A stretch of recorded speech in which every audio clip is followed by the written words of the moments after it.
Untuk port belakang Yaris Cross, besar tak?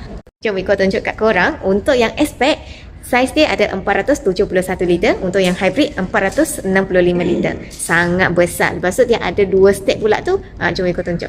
Ni yang boot belakang untuk Yaris Cross. Sangat besar kan? Dia lagi dalam. So kalau korang nak letak yang box tinggi sikit ke ataupun segi 4 punya pun boleh muat. Lepas tu tray ni dia ada 2 step. Dia boleh turunkan dia. Jom Iko tunjuk. Kita ambil keluar yang tray ni.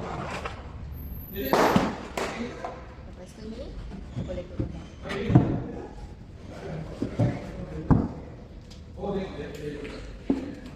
Ni kita letak balik. Kat sini you akan dapat space yang lagi banyak sebab tadi dia kat atas sini kan. So sekarang kita dah turunkan sikit. Yang untuk patang ni kalau kita tak pakai boleh terus cabut sahaja. Dia untuk tutup kan. Bila kita ada letak barang, so orang luar tu dah tak nampak lah apa benda yang kita letak kat dalam. Untuk seat passenger ni pun boleh baring ke depan. Okay, 60-40 dan dia akan jadi rata terus.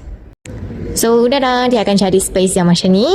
Kalau korang ada nak letak barang yang panjang ataupun nak pergi camping pun boleh. Okay, sangat sesuai, sangat besar.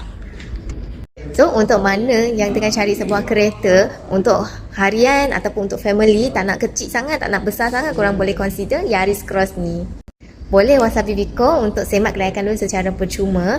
Dan sebab kereta ni sangat hot sekarang, waiting period tu semakin panjang, korang kena cepat submit loan, cepat booking dan cepat akan tapak kereta. Okay, siapa cepat dia akan tapak dulu.